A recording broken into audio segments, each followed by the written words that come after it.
I've read so many books on prayer. Czytałem tak wiele książek na temat modlitwy. But a lot of them would discourage me. Ale wiele z nich zniechęcało mnie.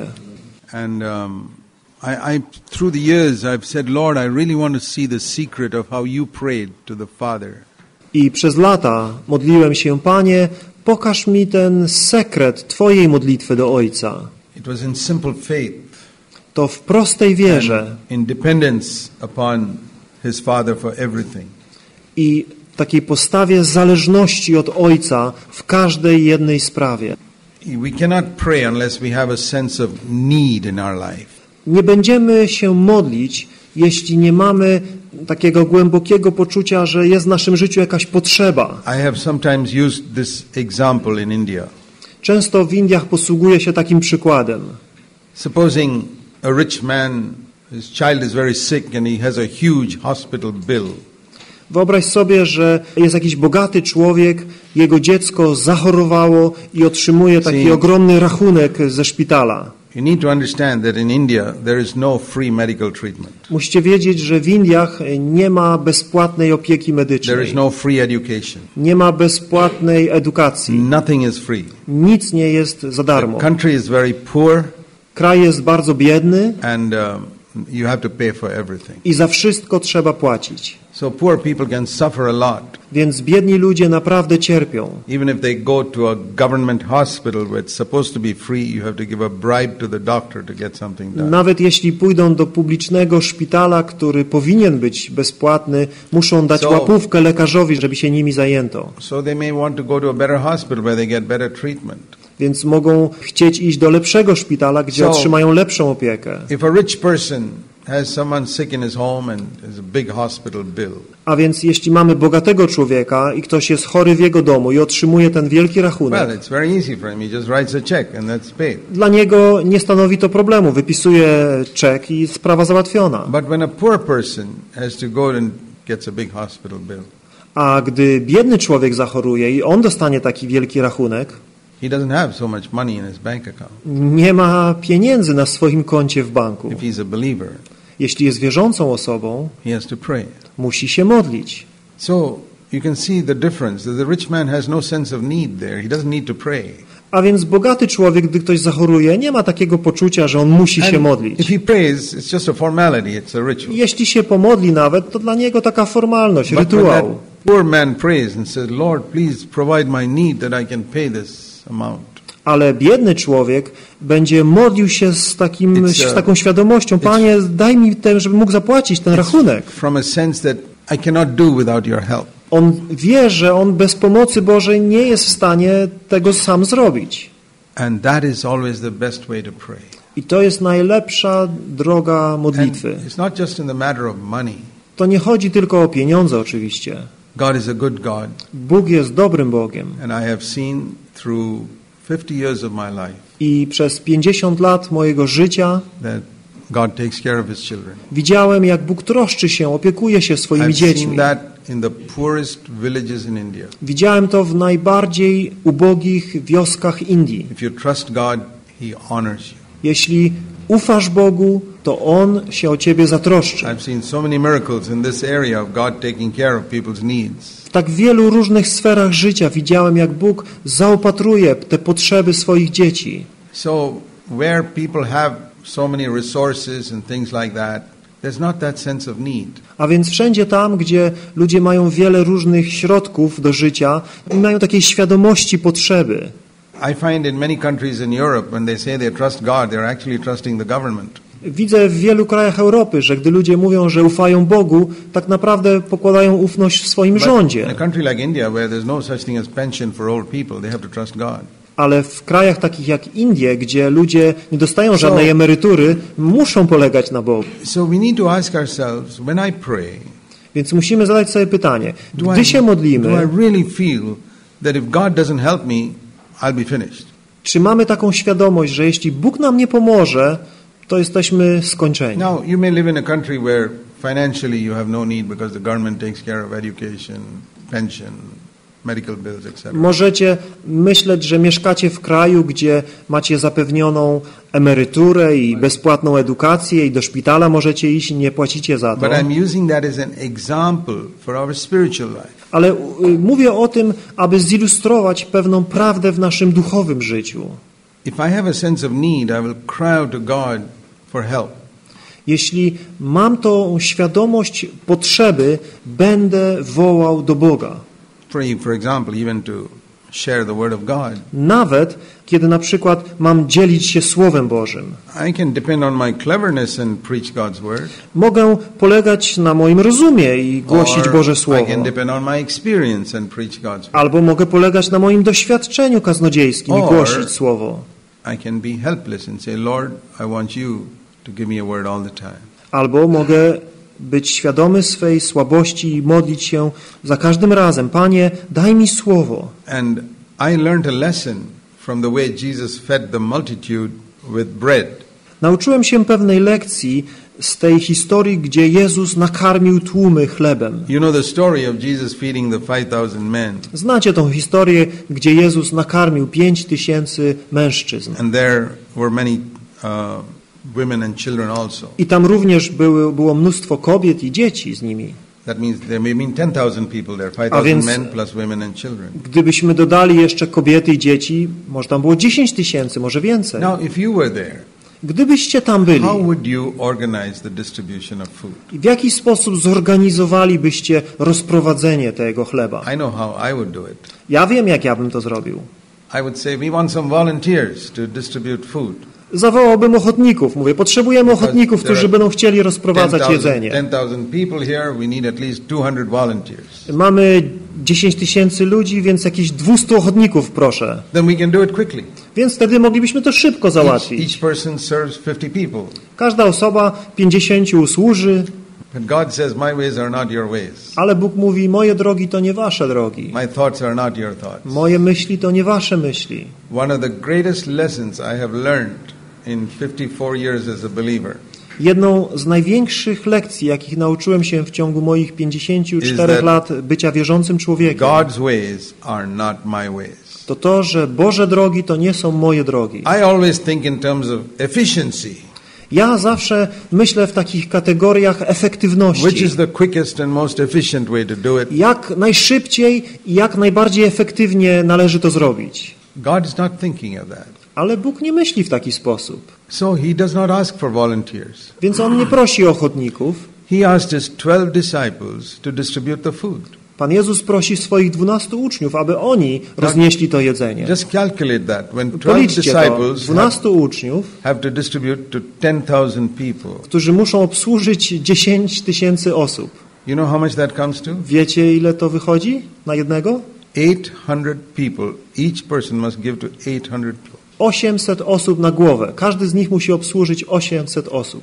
And Jesus made them sit in groups of 50, it says. A czytamy, że Jezus posadził ich, czy kazał im usiąść w grupach po 50. So, 16 groups is one disciple. A więc 16 takich 50-osobowych grup na jednego ucznia. Can you imagine how much time that took? Wiecie, ile to czasu zajęło? When we read these passages in the Gospels, it's good to stop and think what actually happened there. Kiedy czytamy tego typu fragmenty w Ewangeliach, warto zatrzymać się i zastanowić, co tam rzeczywiście się wydarzyło.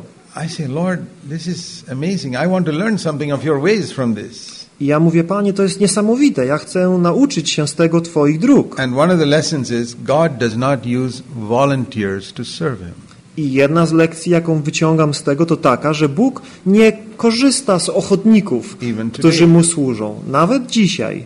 He wants disciples. On chce uczniów. But you say, Lord, if you use disciples, it will take such a long time to evangelize the world. Ale powiemy, ale jeżeli Ty, Panie, zechcesz użyć tylko uczniów, to ileż to czasu zajmie, żeby zewangelizować ten świat? Let it take a long time, but I will only use disciples. Niech to zajmie ile trzeba czasu, ale ja będę używał tylko uczniów. There's a group in America called Every Home Crusade. Jest taka grupa w Ameryce, która nazywa się Krucjata w każdym domu. It went to many countries, in probably Poland as well. Udali się do wielu krajów, być może nawet są i w Polsce. But they came to India. Ale przyszli do Many Indii years ago. wiele lat temu. And they had a lot of money. I mieli dużo pieniędzy. Their aim was to give one tract with the gospel in every single home in India. I ich celem było, aby każdy dom w Indiach otrzymał taki traktat ewangelizacyjny. And they had a big administrative office with so many people whom they paid money. Mieli ogromne biuro z administracją i tam ludzi, którym płacili za to wszystko. And they employed people to go to every village and give a tract in every home. I zatrudnili ludzi, którzy mieli udać się do wszystkich wiosek w Indiach, aby do każdego domu dotarł traktat. What can be wrong in that? There's nothing wrong in that. Co w tym złego? Przecież chyba nie ma w tym nic złego. And they employed some Hindus to give, who are not converted, to give out these tracts. Zatrudnili również Hindusów, którzy nie są nawróceni, aby oni dostarczali te traktaty. They themselves are not converted, but they were giving out tracts in every house. Nie byli nawróceni ci Hindusi, ale dostarczali te traktaty do tych domów. Because they were paid. Dlatego, że im za to płacono. In India, people are so poor, if you pay them, they'll do anything. Ludzie w Indiach są tak biedni, że jak się im zapłaci, to wszystko zrobią. If you want to get Jehovah's Witnesses, just pay them, they'll be Jehovah's Witnesses. Jak chcesz, żeby zostali świadkami Jehowy, zapłać im i oni zostaną You want świadkami them to be Jehowy. Pentecostals, they will be Pentecostals. Jak chcesz, żeby byli zielonoświątkowcami, zapłać im i będą And zielonoświątkowcami. they will even imitate speaking in tongues so that you can employ them. Nawet będą mówić językami, jeśli im tylko zapłacicie. You have to understand, in a poor country, people do so many things just to get a job. Musicie to rozumieć, że w biednych krajach ludzie wszystko zrobią, żeby tylko jakąkolwiek pracę mieć. And I see the condition of Christianity in India is so poor. Musimy zdawać sobie sprawę, jak pozycja ludzi w Indiach jest, jakiej biedzie oni Because są. people thought of efficiency more than discipleship. Wielu chrześcijan myśli w takich kategoriach właśnie efektywności niż uczniostwa. When Jesus gave the Great Commission to go into all the world, Kiedy Jezus dał to wielkie posłannictwo, aby iść na cały świat, there are two things he said. powiedział dwie rzeczy. Mark 16 Marka and 16 verse rozdział, 15. wiersz 15. Go into all the world and preach the gospel to all creation. Idąc na cały świat, głoście Ewangelię wszelkiemu stworzeniu. You must lead them to belief and baptism, Muszą prowadzić ich do wiary i chrztu. but if they don't believe, they'll be condemned. Jeśli nie uwierzą, będą potępieni. We must read exactly. Dokładnie przeczytajmy. Kto uwierzy i If they ochrzczony, believe, they must be baptized. kto uwierzy i ochrzczony zostanie. Everybody who believes must be baptized. Każdy, kto uwierzy, musi zostać ochrzczony After they believe. po tym, jak uwierzy. But when it comes to condemnation, he does not include baptism. He just says, if you don't believe, you'll be condemned. Ale dalej, gdy mówi, ten, kto nie uwierzy, będzie potępiony. Tu już nie mówi o chrzcie. If you believe and you die before you get a chance to be baptized, you can still be saved. Jeżeli uwierzysz i nie zdążysz się ochrzcić, no to nadal będziesz zbawiony. Then he said, when you go like this, I dalej mówi, jeśli tak będziecie robić, God can give some accompanying signs. Bóg sprawi, że będą towarzyszyły wam pewne This is not znaki, for everybody to do, które nie są dla wszystkich, but for those who are going out to preach the gospel Ale to new places. dla tych, którzy idą głosząc Ewangelię w nowych miejscach. They will cast out demons. W imieniu They moim will demony speak with wyganiać new będą, tongues. nowymi językami mówić And the meaning będą. of serpents and poisons is that if you go to these dangerous places, God will protect you from such dangers. A to, co dalej czytamy o wężach i tej truciźnie, to to, że pójdą w niebezpieczne miejsca i And Bóg będzie chronił ich od tych niebezpieczeństw. They lay hands on the sick and they'll recover. Na chorych ręce kłaść będą, a ci wyzdrowieją. This is like a coin. This is the one side of the Great Commission. To znowu jest jakby jedna strona monety. There's another side to it, which is in Matthew 28. I'll come to that in a minute. A druga strona monety znajduje się w Ewangelii Mateusza 28 rozdziale. Za chwilę do tego przejdziemy. This is referring to reaching out to new places. Ale ten fragment dotyczy ruszania do nowych miejsc. People ask this question. Ludzie zadają Why pytanie, don't we see so many healings in our churches? dlaczego nie widzimy tylu uzdrowień w naszych Why don't we see zborach? these verses fulfilled? Dlaczego nie widzimy, żeby te wiersze się wypełniały? I say here it is speaking about going to some new places and preaching the gospel. A ja mówię, tu jest napisane o tym, aby iść do nowych miejsc i tam głosić Where Ewangelię. people are doing that, this is happening even today. I tam, gdzie ludzie to robią, to się dzieje, nawet dzisiaj.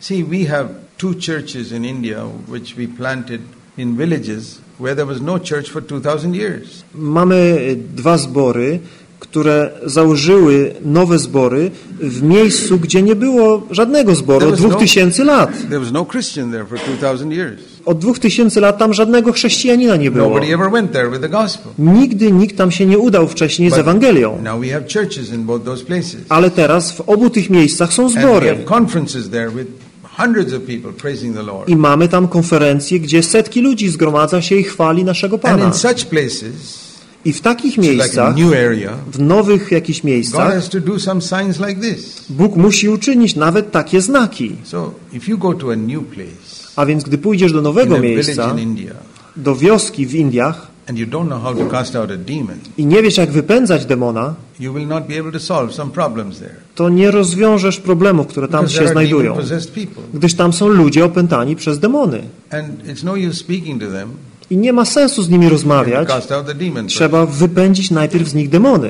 I remember once there was one demon-possessed woman, Pamiętam jedną taką kobietę opętaną przez demona. and they brought her to me. Przyprowadzono ją And I do said, mnie. ask Jesus to come into your heart. A ja mówię, poproś Jezusa, żeby wszedł do twojego serca. And the voice from her mouth said, A głos z jej ust powiedział, tell her, don't tell me. powiedz jej, nie mów mi. It's another person living inside her. Jakaś inna osoba w niej mieszka. So I said, get out in the name of Jesus. A więc ja powiedziałem, wynoś się z niej w imieniu Jezusa. One sentence. Jedno zdanie. It left. I wyszedł. Immediate. Natychmiast.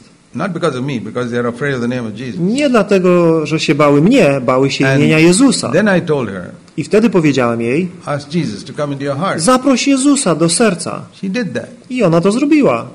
Now, any amount of counseling won't help such a woman unless you first cast out the demon. Żadna ilość jakichś duchowych porad by jej nie pomogła, zanim ten demon nie zostałby z niej wypędzony. And I feel that you go to these new places, you know, there are dangers in the food we eat and all. God has to protect us from poisons and things like that. I gdy idziemy do takich nowych miejsc, jest cała masa niebezpieczeństw, jakieś jedzenie zatrute czy cokolwiek. I wtedy wierzymy, że Bóg nas będzie przed tym wszystkim In the chronił. villages, things are so unhygienic. W tych wioskach wszystko jest zupełnie niehigieniczne. You drink a cup of tea and you can get sick. Napijesz się w filiżankę herbaty i możesz się God has rozchorować. to protect His servants from I all Bóg types of danger. musi chronić swoich wiernych sług przed tymi różnymi niebezpieczeństwami. Conference and you find snakes crawling around there. Organizujemy konferencję, a tam po podłodze węże się God has to protect us. poruszają, All więc these Bóg things are musi very nas chronić. necessary in a new place. Takie znaki potrzebne są w nowych particularly miejscach. when you go to some village where they've never heard about Jesus. Albo idziesz do wioski, gdzie nigdzie nie słyszeli o Jezusie. There's no Bible in their language. Nie mają Biblii w swoim języku. We have 300 languages in India and many of them there's no Bible.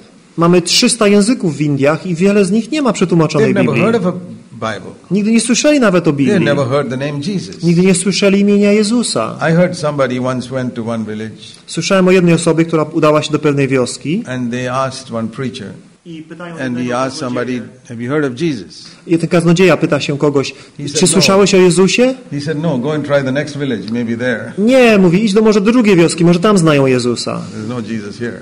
Tutaj nie ma Jezusa. That is how ignorant they are. Są takimi ignorantami. Think if you go to such a village A więc pomyśl, jeśli udasz się do takiej and wioski you say, okay, now I want to tell you about Jesus. i powiesz, no chcę wam powiedzieć o Jezusie. And this is how you have to tell them. I w taki And sposób if you im, go there, what do you tell them? no to co byście zrobili? Jak byście im opowiedzieli o Jezusie? 6,000 miles away, there is a country called Israel. 10 000 kilometrów stąd jest kraj, który nazywa się Izrael. He's never heard about Israel. Oni nigdy nie słyszeli o Izraelu, nie mają pojęcia. This is okay. And in that village, 2,000 years ago, a little baby was born. I mówisz dalej, 2000 lat temu w takiej małej wiosce w tym kraju urodziło się dziecko. And this villager is listening to your story. I ten wieśniak słucha twojej historii. And this baby was born without a father. I mówisz, to dziecko urodziło się bez ojca. He is sure there's something wrong with your head now. On myśli, By the time coś he masz says- chyba z głową, człowieku. He says, you say, no, God came upon this woman and a child was born. Mówisz, no nie, to Bóg stąpił na tą kobietę i dziecko się urodziło. This is the Son of God. I to jest Syn Boży. Now, in his religion, he's already got thousands of sons of God. On już w swojej religii ma setki, tysiące synów Bożych. Okay, this is one more. A, to jeszcze jeden następny. And then you say, his name was Jesus. I mówisz, on ma na imię Jezus. He grew up. On When dorastał he was 30 years old, i gdy miał 30 he lat, went out and healed the sick. wyszedł do ludzi, uzdrawiał chorych, eyes and raised the dead. otwierał ślepym oczy, wskrzeszał zmartwych, But he actually came to die for your sins. ale w końcu umarł za twoje grzechy. He say, how does he know? He lived 2000 years ago. How does he know what sin I'm committing now? I on sobie myśli, jak to możliwe? On 2000 lat temu żył, skąd on by wiedział o grzechach, które ja teraz He's popełniam? God, he knows. A on jest Bogiem, on wie. So they killed him on the cross. Zabili go, powiesili na krzyżu That was for your sins. za twoje grzechy. It's so difficult for him to believe all this. Dla niego to strasznie trudno w to wszystko And then you uwierzyć. tell him, A potem mówisz do they niego, buried him. pogrzebali And go after 3 days he came out of the grave alive. i po 3 dniach on powstał z grobu żywy. Then he's convinced you're mad. A wtedy już naprawdę myślisz, że ty zwariowałeś. And then, on top of that, after 40 days he went up to heaven. A po 40 dniach, mówisz dalej, on poszedł do nieba. He thinks this is like some fairy tales you To tell on myśli, children. jakąś bajeczkę mu opowiadasz.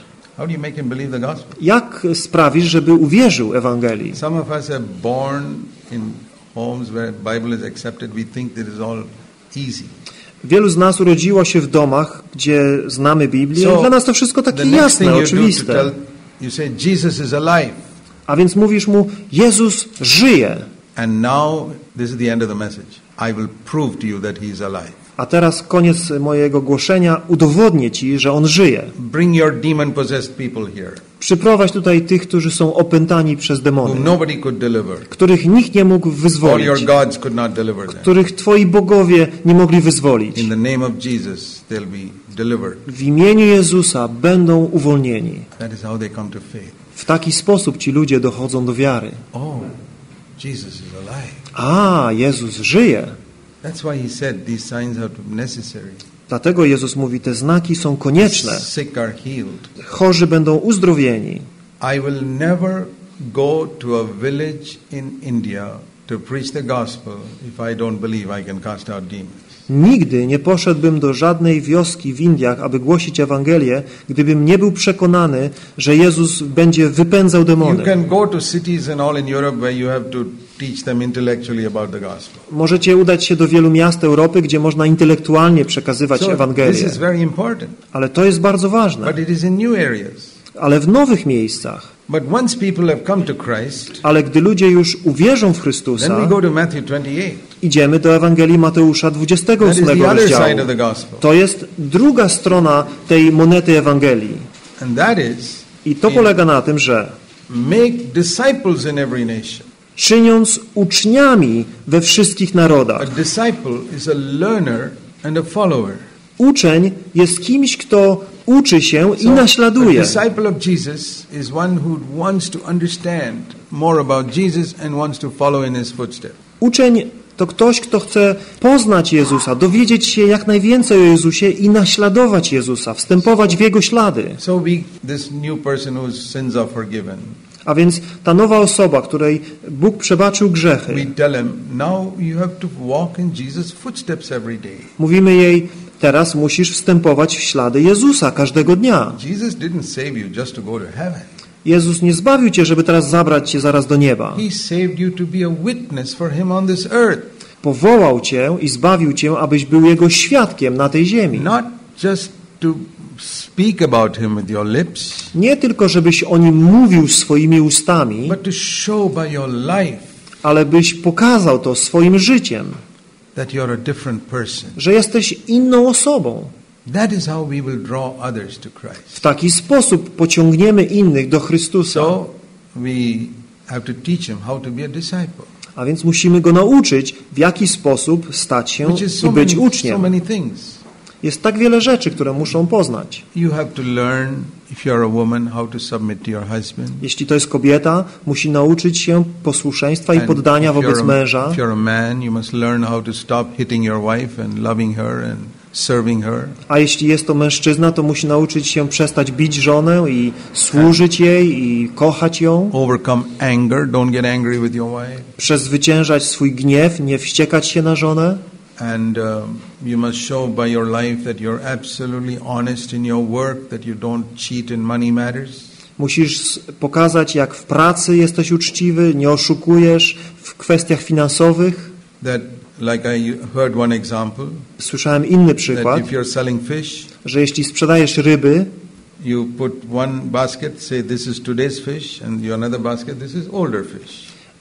Stawiają dwa kosze. Pierwszy kosz mówią to dzisiejsze ryby i drugi kosz mówią to wczorajsze ryby. That costs little less than this. I te wczorajsze tańsze są niż te dzisiejsze. Christian man selling fish. To chrześcijanin, który sprzedaje ryby. Non-Christian, a nie chrześcijanin, put it all in one basket and say fish. Wszystko włoży do jednego kosza i mówi ryba. That is honesty. Tutaj widzimy uczciwość. The disciple will seek to follow Jesus in all these things. Uczeń będzie starał się naśladować Jezusa w tych wszystkich sprawach. I jest wiele rzeczy, które musimy ich nauczyć. I'll give you one example. Jeszcze jeden przykład. There was one lady, young lady, who was married to a Hindu man. Była pewna młoda hinduska, która miała hinduskiego męża. And she accepted Christ. I ona zaakceptowała Chrystusa. Because she was working in an office where one of our sisters witnessed to her and she accepted Christ. Pracowała w biurze, gdzie jedna z naszych sióstr świadczyła jej o Chrystusie i ona przyjęła Chrystusa. And she had to come to the meeting secretly. I musiała przychodzić na spotkania chrześcijańskie w tajemnicy, without her husband knowing. Aby jej mąż się nie dowiedział. So she could not always come. A więc nie zawsze mogła przychodzić. And she was gripped by the truth of following Jesus. I została pochwycona tą prawdą o naśladowaniu Chrystusa. Gave up her worship of idols. Przestała czcić te wszystkie bałwany. Then she said, I want to be baptized. I powiedziała, chcę zostać ochrzczona. But my husband will throw me out of the house if he hears I'm baptized. Ale jak mój mąż się o tym dowie, to wyrzuci mnie z domu. And in India, if a poor woman is thrown out of the house, they become prostitutes. There's no way to live. I jeśli kobieta w Indiach zostanie wyrzucona z domu, to idzie na ulicę, zostaje prostytutką, bo nie ma innych środków do życia. Nie ma pomocy społecznej, opieki społecznej, która im pomoże. Nic takiego.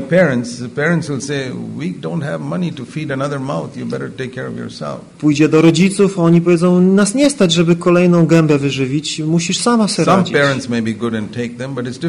Niektórzy rodzice może są lepsi i wezmą ich, ale to różnie bywa. Anyway. This lady wanted to be baptized. A więc ta kobieta chciała zostać ochrzczona. So I said, okay, we'll do it secretly. A więc mówię, dobrze, zrobimy to w tajemnicy. So we called a few brothers and sisters.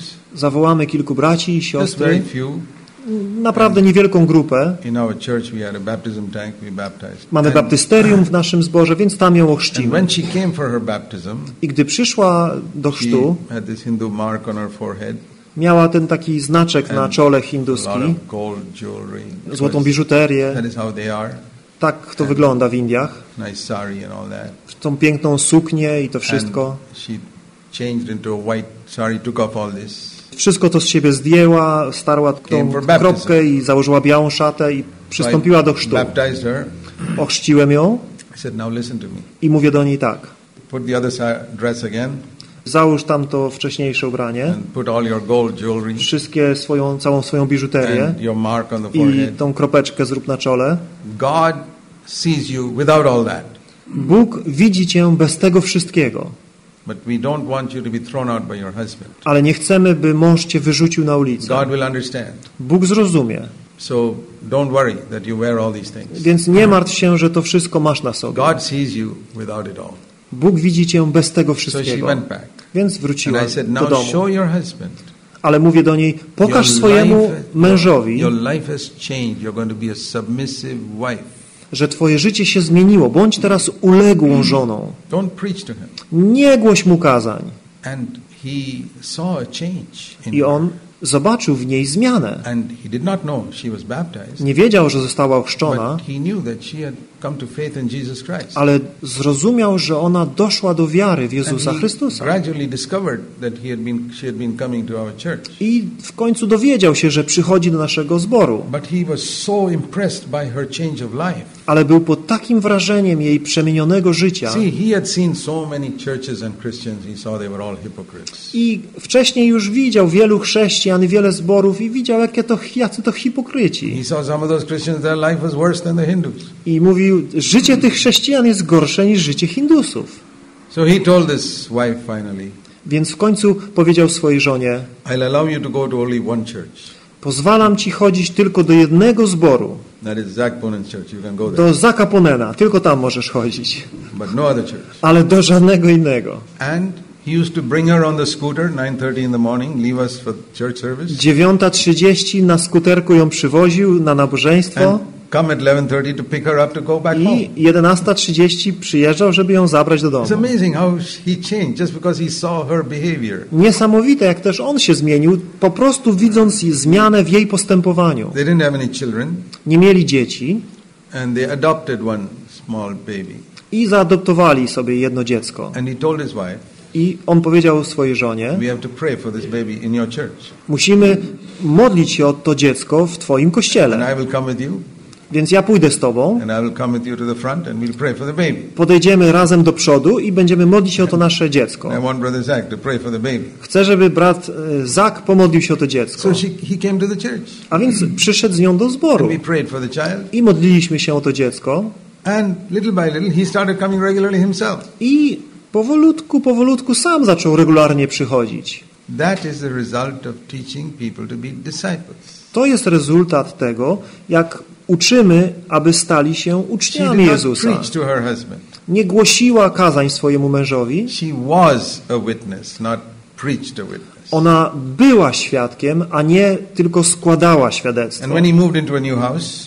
Przeprowadzili się później do nowego domu. Zwołał wszystkich swoich hinduskich krewnych na taką ucztę.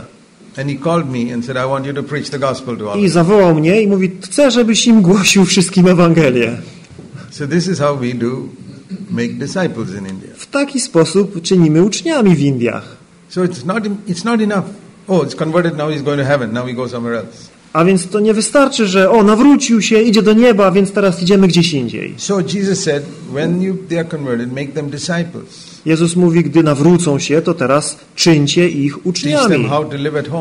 Ucz ich, jak mają żyć w domu. Jak mają wychowywać dzieci w bojaźni Bożej. And verse 20, teach them to do every single thing I commanded you. I tak jak mówi wiersz 20, ucząc ich przestrzegać wszystkiego, co wam przekazałem. That's why we need a church. Do tego potrzebujemy zboru. In a church we have to teach all the people who come everything that Jesus commanded. W zborze musimy uczyć ludzi wszystkiego, co Jezus nam przykazał. Because they don't know. Ponieważ oni nie wiedzą. That's the purpose of a teacher. Taka jest rola nauczyciela. Now, it doesn't say teach them all that I commanded, but teach them to do all that I commanded. I nie chodzi tutaj o to tylko, żeby uczyć ich wszystkiego, co przekazałem, ale zauważcie, uczyć ich przestrzegać wszystkiego, co wam przekazałem. Jaka różnica jest między tym, żeby uczyć wszystkiego, co przykazałem, a uczyć przestrzegać wszystkiego, co przykazałem? It's like this. To polega na tym. Mamy grupę ludzi, którzy nie umieją pływać. Mam tablicę i rysuję. Jak ruszać rękami. Jak ruszać nogami. Jak oddychać. Jak zanurzać głowę w wodzie. I podnosić głowę, by oddychać. I pół godziny spędzam wyjaśniając. I teraz mówię: wszyscy do basenu skaczcie. I pływajcie. Wszyscy się utopią. Przecież ich uczyłem. Ale nie nauczyłem ich czynić. How do I teach them to do? W jaki sposób nauczyć ich czynić? I say, I'm not going to show you anything on the board. Mówię: nie będziemy dzisiaj na tablicy pracować. Come with me to the swimming pool. Chodźcie ze mną do basenu. And all of you watch me. I patrzcie na mnie. And I jump in. Wskakuję. I say, now see what I'm doing. Patrzcie, co robię, mówię. Learn from me. I uczcie się ode mnie. And do exactly what I'm doing. I róbcie dokładnie to, co ja robię. Then one by one. I jeden po drugim. I say, now can you see what I'm doing? Can you do that? Mówię do nich: widzicie, co robię? Potraficie and tak? Help them a little bit initially. Pomagam im troszeczkę na początku. And after a few weeks they are swimming on their own. I po paru tygodniach oni już sami pływają. And they can teach other people to swim. I mogą iść i innych uczyć pływać. This is discipleship. Na tym polega uczniostwo. Teach them to do. Uczyć ich czynić. If I don't know how to swim, I can't teach them. Jeśli to do.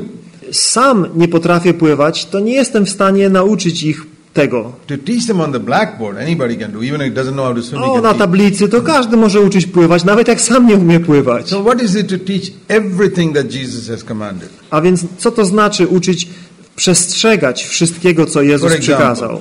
Na przykład. I have to teach them to forgive all the people who have hurt them. Na przykład chcę nauczyć ich tego, aby przebaczyli wszystkim ludziom, którzy ich skrzywdzili. Now, that is not a message taught in many religions. W wielu religiach nie ma takiego poselstwa. You know, in some really bad religions, they say if somebody doesn't believe what you believe, kill him. W niektórych, jak wiecie, złych religiach jest tak, że jak nie wierzysz w to, co oni wierzą, to zabij. That's how you have all these suicide bombers. I stąd mamy tych samobójców, którzy się wysadzają. But Jesus said, forgive them. Ale Jezus mówi, przebacz im. Even when they killed him, he said, Father, forgive them. They don't know what they're doing. Nawet Jezus, gdy go zabijali, modlił się, Ojcze, wybacz im, bo nie wiedzą, co czynią. And every human being has been hurt by somebody else. I każdy jeden człowiek został przez kogoś zraniony. Even a 10-year-old child has had experience of being hurt by somebody else. Nawet 10-letnie dziecko miało jakieś zranienie, ma jakieś zranienie, ktoś go zranił. There is no human being in the world who can say nobody has ever hurt me. Nie ma takiego człowieka na ziemi, który mógłby powiedzieć, nikt nigdy mnie nie zranił. And every human being wants to hurt that person who hurt him. I każdy człowiek naturalnie chce zranić tego, który jego zranił. Or if they can't hurt him, at least they won't forgive him, they won't look at him, they won't have anything to do with it. Albo jeśli tego nie mogą zrobić, to przynajmniej nie chcą na nich patrzeć, nie chcą im przebaczyć, nie chcą mieć z nimi nic do czynienia. But Jesus said, ale Jezus powiedział, when you stand praying, forgive. Gdy stoisz, by modlić się, przebacz. If you don't forgive, your prayers will not be heard. Jeśli nie przebaczysz, twoja modlitwa nie będzie wysłuchana. This is the number one reason why many people's prayers are not heard. To najważniejsza, pierwsza przyczyna, dla której tak wiele modlitw nie jest wysłuchanych. Some of us have prayed today. Niektórzy z nas dzisiaj tutaj modlili się. I want to ask all of you. Chcę was wszystkich zapytać. Is there one person on earth whom you have not forgiven? Czy jest choćby jedna osoba na tej ziemi, której nie przebaczyliście? May not be a believer. Może to nie jest wierząca osoba. Someone somewhere in the world who harmed you many years ago. Ktoś gdzieś tam na świecie, kto was zranił wiele lat temu. You still wish some evil for him. Ale nadal w sercu życzycie im źle. You can't do any harm to him yourself. Sami nie możecie ich skrzywdzić. But if you hear something bad happen to him, you're happy. Ale jakbyście usłyszeli, coś im złego się wydarzyło, to byście się cieszyli. Then you haven't forgiven him. To znaczy, że nie przebaczyliście. I know from my experience. Znam to z własnego doświadczenia. Somebody who did some harm to me. Ktoś mnie zranił. I said, Lord, I forgive him. Ja mówię, Panie, wybaczam. To the best of my knowledge, I forgive him from my heart. I said that. Z serca, tak jak tylko potrafię, wybaczam. Then one day I heard that something really bad happened to him. I pewnego dnia usłyszałem, że coś naprawdę złego się z tą osobą stało. And I was a little happy. I troszeczkę się cieszyłem. And the Lord said, you have not forgiven. A Pan mówi do mnie, nie przebaczyłeś. I said, thank you, Lord, for showing me that. A ja mówię, dzięki Panie, że pokazałeś mi to. Myślałem, że przebaczyłem. But when I heard something bad happen to him, then I discovered I had not really forgiven him from my heart. Ale gdy coś złego wydarzyło się tej osobie, wtedy odkryłem, że tak naprawdę z serca nie przebaczyłem. And another time when I heard something good happen to somebody. A innym razem usłyszałem, że coś dobrego się komuś wydarzyło. I was unhappy. I nie byłem szczęśliwy. And the Lord said, i Pan powiedział, widzisz? Nie przebaczyłeś. Dlatego smucisz się, gdy komuś coś dobrego się stało. God is so faithful. A więc Bóg jest tak wierny. If we have ears to hear, jeśli tylko mamy uszy, by słuchać, we have not forgiven somebody. On pokaże nam, że nie przebaczyliśmy. So we have to teach all this in the church. Wszystkiego tego musimy nauczać w Kościele. From our own experience. Z naszego własnego doświadczenia. We should not pretend that we have never done those wrong things. Nie powinniśmy udawać, że nigdy nie zrobiliśmy tych złych rzeczy. We tell them, I also did not know how to swim once upon a time.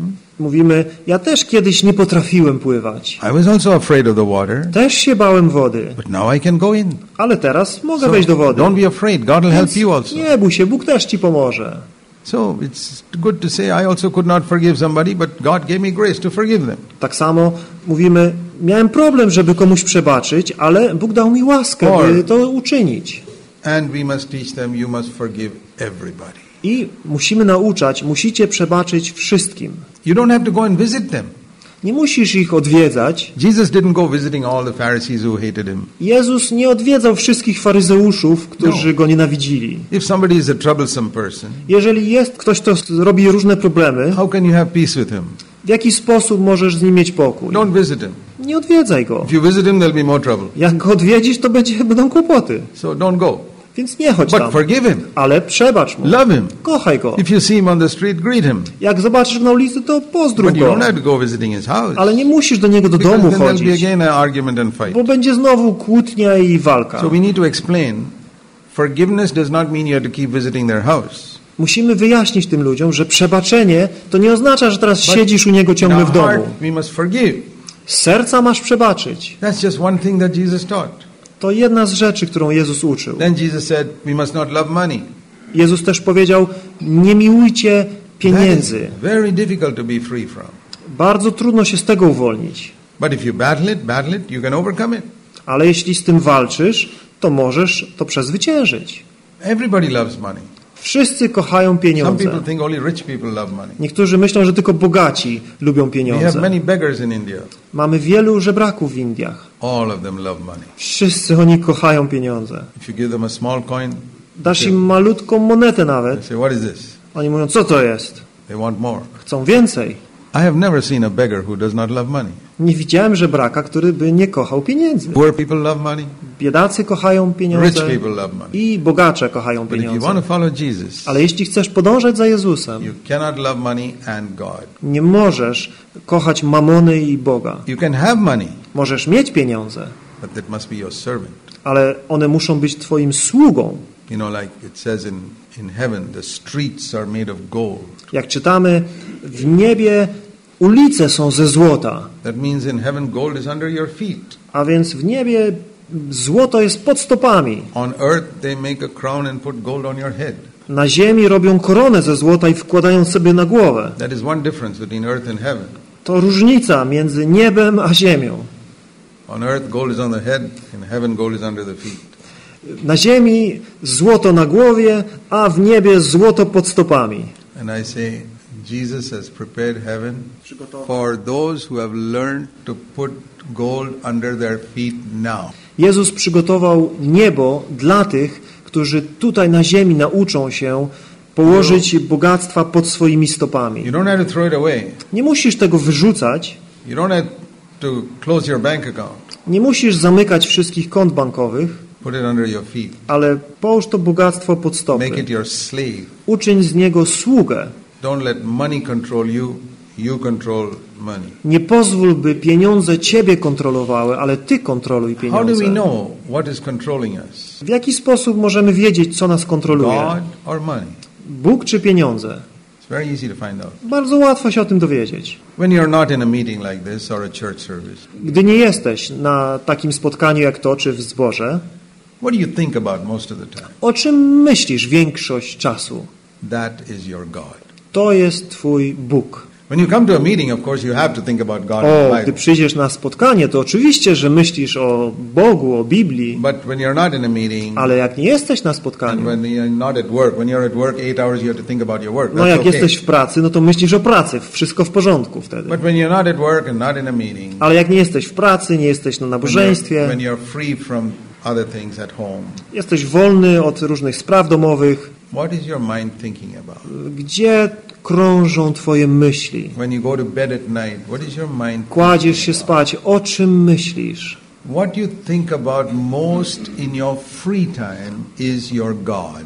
O tym, o czym myślisz najwięcej w wolnym czasie, to jest twój Bóg. It could be food. To może być jedzenie, TV program, jakiś telewizyjny program. I don't know what it is, but that is your God. Nie wiem, co to jest, ale to twój Bóg. Because it occupies your mind so much. Tak bardzo zajmuje twój umysł. It could be football. Może to piłka nożna. No, there's nothing wrong in playing football or even watching a football game on television. Uważam, że nie ma nic złego w graniu w piłkę nożną, czy nawet oglądaniu jej w telewizji. If that is so important for you, ale jeśli to jest tak ważne dla ciebie, that you must know what the score is, who won that. Musisz wiedzieć, jaki wynik, kto wygrał. That's more important than reading the Bible. Ważniejsze niż czytanie Słowa Bożego. Then that has become your God. To sport stał się twoim Bogiem. You must keep it all in its proper place. Ale jeśli trzymasz to we właściwym miejscu, nie mówię, że masz przeprowadzić się do lasu i odciąć wszelkie kontakty ze światem. Jan Chrzciciel mieszkał w dżungli, ale Jezus mieszkał w mieście. Nie jesteśmy naśladowcami Jana Chrzciciela, jesteśmy naśladowcami Jezusa. Jadł normalne jedzenie jak wszyscy. Pracował jako cieśla. Ale w swojej pracy nawet jego umysł był skierowany na niebiańskie rzeczy. Wszystkich tych rzeczy musimy uczyć. To jest czynienie uczniami. Musimy uczyć ich miłować się wzajemnie. Musimy uczyć ich, że nie ma różnicy między ludźmi, którzy mówią innymi językami. Tak jak mówiłem, w Indiach mamy tyle języków. Tyle różnych kultur w Indiach. I zazwyczaj jest tak, że ludzie pobierają się w jednej kulturze. I w porządku. Ale mówimy, w Kościele nie ma już tych podziałów. Nie mówię, że musisz kogoś tam brać sobie z innej kultury. Oczywiście to są jakieś praktyczne rzeczy. Mówicie tym samym językiem i rozumiecie się lepiej. Ale teraz nie ograniczaj się w społeczności tylko do ludzi, którzy są z twojej grupy, mówią twoim językiem. Nie ma bogatych i biednych w Kościele. Musimy ich tego uczyć. Jeśli jesteś bogaty, to nie obracaj się tylko w towarzystwie bogatych. A biedacy tylko z biedakami. Nawet niech nie będzie tak, że tylko rozmawiasz, czy jesteś w kontakcie z ludźmi, którzy są na podobnym intelektualnym poziomie, czy mają takie wykształcenie jak ty. Uczcie ich przestrzegać wszystkiego, co wam przykazałem. To jest nasze zadanie w zborach. Bardzo niewielu kaznodziei to czyni. Siedzą kaznodzieje w sobotę i przygotowują ładne kazanko na niedzielę. Poczytają jakieś ciekawe książki, posłuchają jakichś kazań i przygotują swoje kazanie. Oczywiście dobrze jest studiować, ale musimy uczyć ich przestrzegać. Jeśli uczysz ich czegoś, czego sam nie robisz, jesteś sam hipokrytą i produkujesz dalszych hipokrytów. Wiem, że w moim wczesnym chrześcijańskim życiu głosiłem wiele rzeczy, których sam nie czyniłem. I po pewnym czasie stałem się całkowitym hipokrytą. Tak dobrze głosiłem kazania, że nikt nie wiedział, że w ogóle to nie ma miejsca w moim życiu. I podróżowałem do wielu krajów nawet, głosząc. I nikt nie wiedział, że to, co mówię, nie jest prawdą w moim życiu. Widzieli mnie na 3 dni na konferencji. Co oni wiedzieli na temat mojego życia? I w końcu miałem już dosyć tego mojego upadłego życia. Na zewnątrz wszystko dobrze wyglądało, ale moje wewnętrzne życie w ogóle nie odzwierciedlało tego, co głosiłem. To było zanim zaczęliśmy zakładać zbory. Ponad 40 lat temu. Miałem naprawdę dosyć tego. Powiedziałem, Panie, nie chcę tak dłużej żyć. Kończę z kaznodziejstwem. Nie porzucam chrześcijaństwa, ale przestanę głosić. Znajdę jakąś pracę, usiądę sobie z tyłu w jakimś zborze i będę po prostu dobrym chrześcijaninem. according to what I preach. Tak długo, dopóki nie pomożesz mi żyć według tego, co głosiłem. I remember I was preaching in a Baptist church those days. I pamiętam w tamtym czasie głosiłem w baptystycznym zborze. This is January 1975. Styczeń 1975 rok. 38 years ago. Ponad 38 lat temu. And the Lord said to me one Sunday. I Pan w pewną niedzielę przemówił do mnie. Are you willing to stand up in that church and tell everybody I have been a hypocrite all these years? Czy jesteś gotów, by stanąć przed tym zborem i powiedzieć, przez te wszystkie lata byłem hipokrytą? Dear brothers and sisters, I have not lived according to what I preach. Drodzy bracia i siostry, nie żyłem tak, jak głosiłem. I said, yes, Lord. I powiedziałem, tak, Panie. I don't care for the opinion of anybody.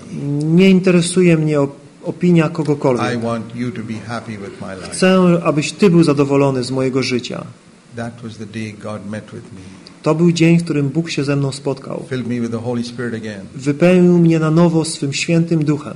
And led me into a new direction. I poprowadził mnie w nowym kierunku. Made what I preach real in my life. I uczynił to, co głosiłem, realnym w moim życiu. I said, Lord, from now onwards I will never preach what I have not practiced. I powiedziałem, Panie, nie będę niczego głosił, czego nie praktykuję. If we are humble, we can, even if you are in a very low class, we can teach others. Jeżeli jesteś pokornym człowiekiem, nawet jeżeli jesteś z jakiejś niskiej kasty, możesz uczyć innych. Even primary school students can be teachers. Nawet uczniowie szkoły podstawowej mogą być nauczycielami. They're only 8-9 years old. Mają 8-9 lat. They can teach that 3-4-year-old ABCD. Mogą nauczyć 4-latka ABCD. They go to a higher class. Idą do wyższej klasy. They can teach addition, subtraction. Mogą uczyć swoich młodszych braci dodawania, odejmowania. You don't have to get a PhD to teach ABCD and nie trzeba doktoratu robić, żeby uczyć alfabetu. Every class you can teach those who are in a lower class something you have learned. W jakiejkolwiek klasie jesteś, możesz uczyć innych z niższej klasy tego, co już się nauczyłeś. They can't teach what they've not learned. Ale nie możesz uczyć czegoś, czego sam się nie nauczyłeś. All of us can teach somebody. Więc każdy z nas może uczyć kogoś innego. I say to all the people in our church. Mówię do wszystkich w naszym zborze. Some of you young girls. Niektóre z was, młode dziewczyny. You're 17, 18 years old. Macie 17, 18 lat. Maybe you don't know much of the doctrines in the Bible to teach others. Może nie znacie doktryn biblijnych, aby je uczyć. But you can teach the younger girls how to dress modestly. Ale możecie uczyć młodsze dziewczyny, jak się przyzwoicie ubierać. See, I can't teach that. I'm a man. Ja tego nie będę uczył, bo ja jestem mężczyzną. How can I teach a young girl how to dress modestly? Jak mogę uczyć młodą dziewczynę, jak ma się przyzwoicie ubierać? I can tell them. Mogę jej powiedzieć. But you're a 17-year-old girl. You can teach those young girls the way you dress, how to dress modestly. Ale ty, dziewczyno, masz 17 lat i możesz uczyć te młodsze, jak się mają porządnie ubierać. In a church we have to teach everything that the Bible teaches. W zborze musimy uczyć wszystkiego, czego Biblia uczy. Even the things written in the epistles. Nawet tych rzeczy, które są zapisane w listach apostolskich. Na przykład Romans 13, Rzymian 13, and verse 8. wiersz 8. We must owe nothing to anyone. Romans 13, verse 8. Nikomu nic winni nie bądźcie. Rzymian 13:8. If you borrowed money, you must return it as soon as possible. Jeśli pożyczyłeś od kogoś pieniądze, to oddaj je tak szybko, jak tylko to możliwe. If you have cheated somebody, you must return that money like Zacchaeus did. Jeśli oszukałeś kogoś, to zwróć te pieniądze, tak jak Zacheusz uczynił. In every church, I always ask people, do you owe money to anybody? W każdym zborze pytam ludzi, jesteście winni coś komuś? We must not owe money to anyone. Nie powinniśmy być dłużnikami nikogo. Sometimes in an emergency you may have to borrow. Może być jakaś sytuacja wyjątkowa, gdzie musimy pożyczyć pieniądze. You must try to return a little bit every month. Ale co miesiąc trzeba oddawać, choćby po trochu. Maybe in a business you have to borrow. Może prowadzisz jakiś interes i musisz pożyczyć pieniądze. Be honest in returning. Ale bądź uczciwy i zwracaj. So you're working towards being free from debt. Abyś doszedł do miejsca, w którym już nie jesteś nic nikomu dłużny. One of the biggest problems with many believers is the use of the credit card. Ogromnym problemem dla wielu wierzących jest korzystanie z karty kredytowej. So many believers are in severe debt through the credit card. Tak wielu wierzących popada w okropne długi przez korzystanie z kart kredytowych. So I don't tell people don't have a credit card. Więc nie mówię ludziom, żeby teraz nie mieli karty kredytowej. Don't get into debt.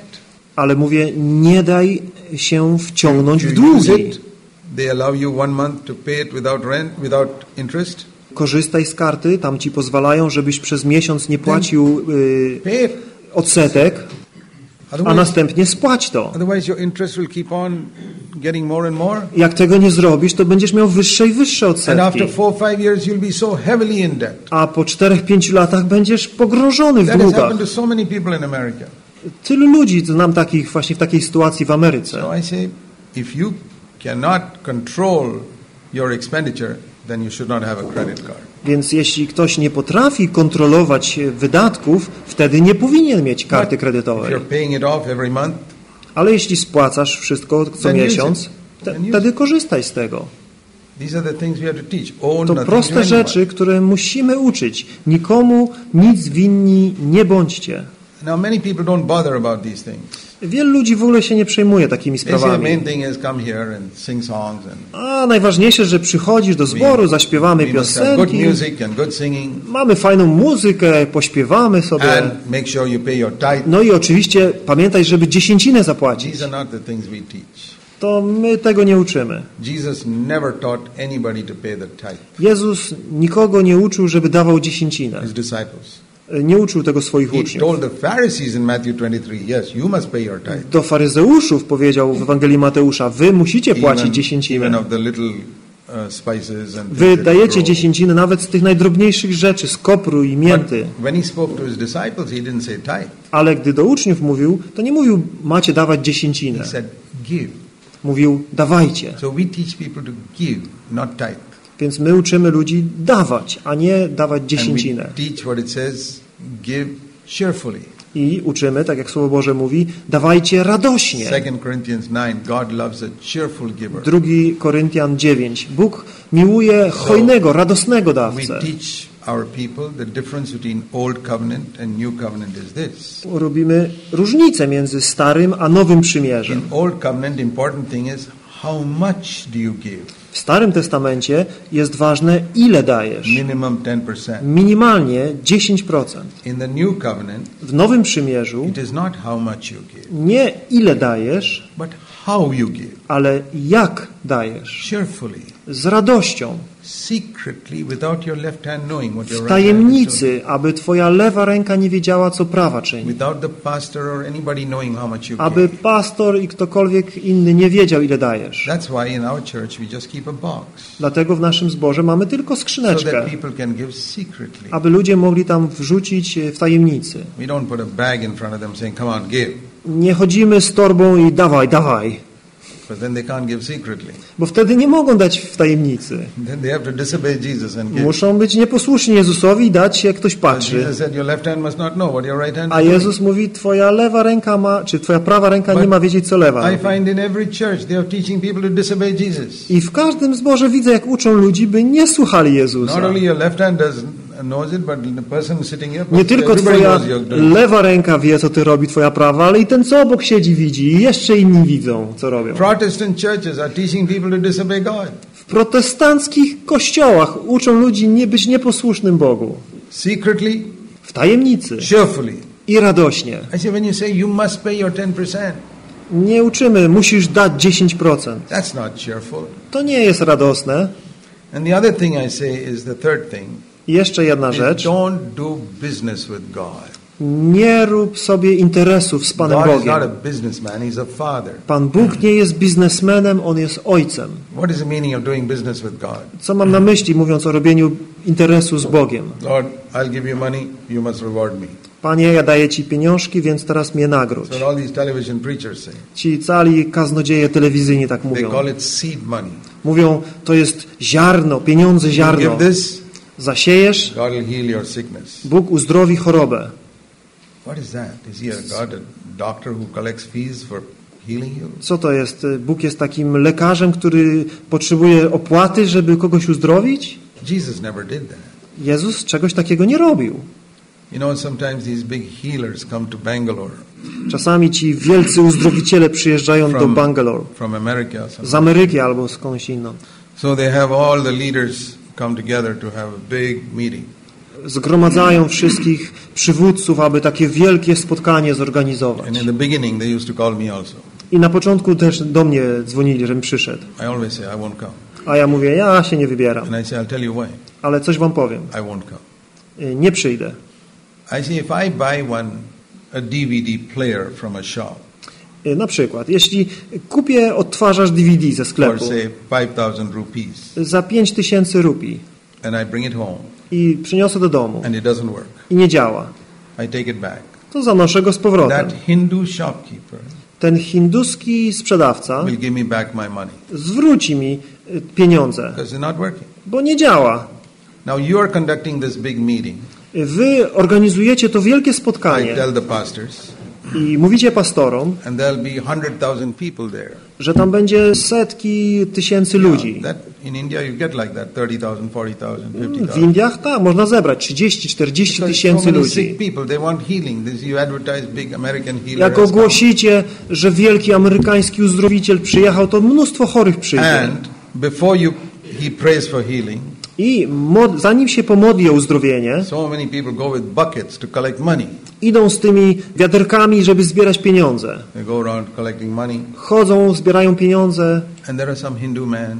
I jacyś tam Hindusi są. His wife is paralyzed and brought in the bed.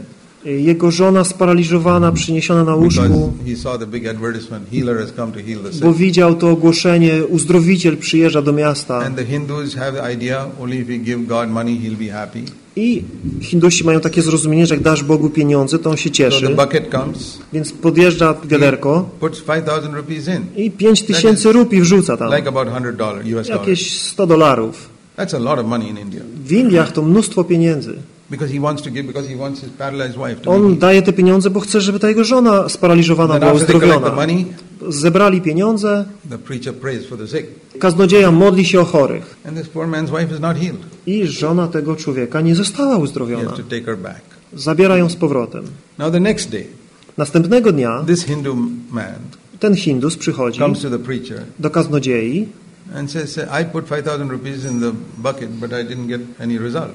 Mówi, włożyłem 5,000 rupii do wiaderka, ale żadnych nie ma rezultatów. I asked the pastor, the preacher, will you give the money back to him? I pytam się tego kaznodziei, co, zwrócisz mu pieniądze? No. Nie.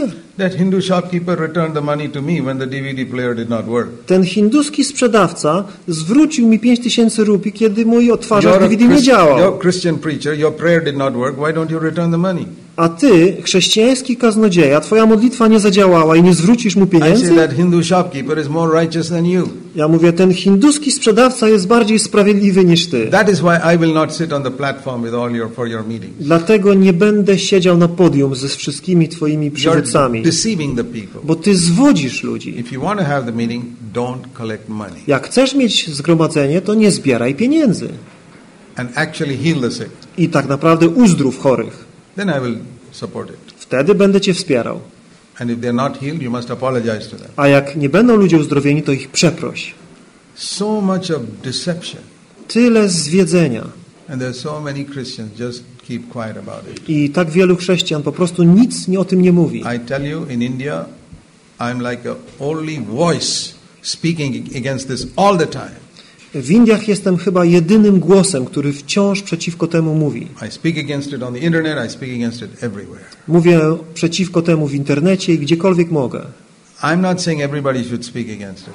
Ja nie mówię, że wszyscy mają przeciwko temu mówić. Even if you're not called to speak against it. Ale nawet jeśli nie jesteś powołany, by przeciwko temu coś powiedzieć, you must stand against this type of deception. musisz zająć postawę, aby sprzeciwić się temu. These are the things we have to teach people. Tego musimy uczyć ludzi. That we don't believe in this type of deception. Że nie wierzymy w takie zwiedzenie.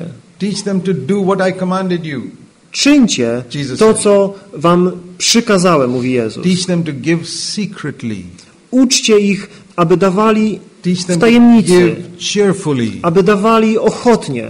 So many things like this that Jesus taught. A więc tego typu rzeczy Jezus nauczał. And so we say, A więc This mówimy, is the type of church we want to build. taki Kościół chcemy budować. The church is to be the light of the world.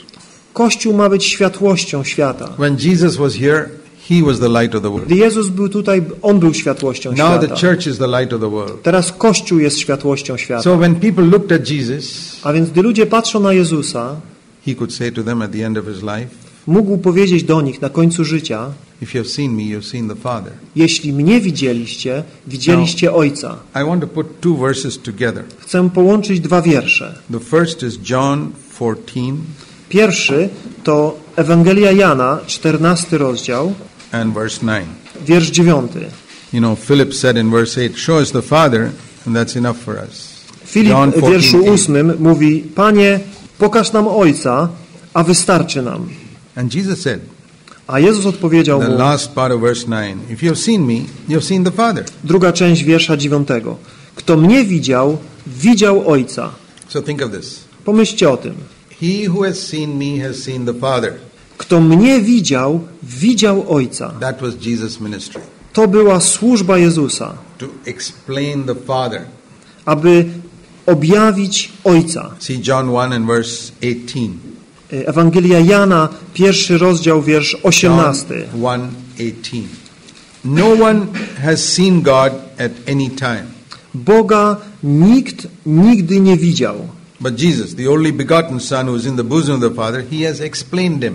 ale Jezus, jednorodzony Bóg, który jest na łonie Ojca, objawił So Go. what did Jesus do? Więc co Jezus zrobił? Explained the Father not with words, by his life. Objawił Ojca nie słowami, ale życiem. And then he said, I wtedy powiedział his do swoich disciples, uczniów, you disciples have seen me for 3.5 years. wy widzieliście mnie przez 3,5 roku Then you have seen the Father. i widzieliście The Ojca. Father is exactly like me. I Ojciec jest dokładnie taki jak ja. That's what Jesus said. To Jezus You saw powiedział. me wash your feet just now? Widzieliście, jak umyłem wasze stopy? Yeah, God is like that. Taki jest Bóg. I tell you, when you go to heaven Jak pójdziecie do nieba and you see God the Father, i zobaczycie Boga Ojca, you will find that he's a very humble person, exactly like Jesus. przekonacie się, że jest bardzo pokorną osobą, tak jak Jezus. Exactly like Jesus. Dokładnie jak Jezus. We have seen the Father if you have seen Jesus. Widzieliśmy Ojca, jeśli widzieliśmy Full of Jezusa. compassion for adulterous women and murderers and wants to save them. Pełen miłosierdzia dla cudzołożnicy, dla grzeszników, z pragnieniem, by ich zbawić, by ich ratować. And then Jesus said, I wtedy Jezus powiedział, in John 20 after his resurrection, już po swoim zmartwychwstaniu, w Ewangelii Jana w 20 he told his rozdziale, disciples in verse 21. w wierszu 21 John mówi do swoich uczniów. John 20 verse 21. Ewangelia Jana, 20 rozdział, 21 wiersz. The last part. Druga część. As the Father sent me, I send you. Jak Ojciec mnie posłał, tak i ja was posyłam. Now connect this verse with what I showed you earlier. Połączcie ten wiersz z tym, co wam wcześniej pokazałem. If you have seen me, you have seen the Father. Jeśli mnie widzieliście, widzieliście Ojca. As the Father sent me, I send you. Jak Ojciec mnie posłał, tak i ja was Put those posyłam. verses together. Złączcie razem te dwa wiersze. What do you get? Co otrzymacie? What is Jesus' ministry? Na czym polegała służba To say, Jezusa? if you've seen me, you've seen the Father. Mówi, jeśli mnie widzieliście, widzieliście Ojca. What is our ministry? Na czym polega nasza To służba? say to people, Aby móc powiedzieć do ludzi, if you have seen me, jeśli widziałeś mnie, you have seen what Jesus is like. wiesz, jaki jest Jezus. That's the meaning. Na tym to polega. When I put these two verses together, that's what I get. Kiedy połączę te dwa wiersze razem, to właśnie You have seen otrzymuję. me, have seen the Father. Kto mnie widział, widział Ojca. As the Father sent me, I send you. Jak Ojciec mnie posłał, tak i So ja was you go to the posyłam. world A więc idźcie na cały and say to świat them, if you have seen me, you have seen what Jesus is like. i mówcie i żyjcie, aby ludzie, Now- widząc was, widzieli Jezusa. That's our challenge. To jest dla nas wyzwanie. We may not be there yet, but we must be Może longing to reach there. Może jeszcze tam nie jesteśmy, ale do tego miejsca mamy zdążać. I should be able to tell my wife Bym mógł powiedzieć mojej żonie, the way I speak to you. sposób, w jaki zwracam się do ciebie, You've seen a little bit of what Jesus is like. to możesz zobaczyć w tym to, w jaki sposób Jezus się do ciebie zwraca. The way I live in my home. to w jaki sposób żyje w swoim domu, to można zobaczyć w tym trochę, jaki jest Jezus. The way I handle money. W jaki sposób gospodaruje pieniędzmi. The things I buy for myself. Rzeczy, które kupuję dla siebie. Clothes or anything. Ubrania czy cokolwiek. You've seen what Jesus is like, what he would spend money on. Możesz w tym zobaczyć Jezusa, na co On wydałby pieniądze. Do I watch something on television? Czy oglądam coś w telewizji? Only what Jesus will watch. Tylko to, co Jezus by oglądał. That is Christianity. Na tym polega chrześcijaństwo. And that is the type of disciples we must make in our church. I takich uczniów mamy czynić w naszych zborach. We're just preaching and we'll produce another church like all the dead churches around. W innym przypadku po prostu tylko głosimy kazania i produkujemy jakieś martwe zbory, jak pełnych wokół widzimy.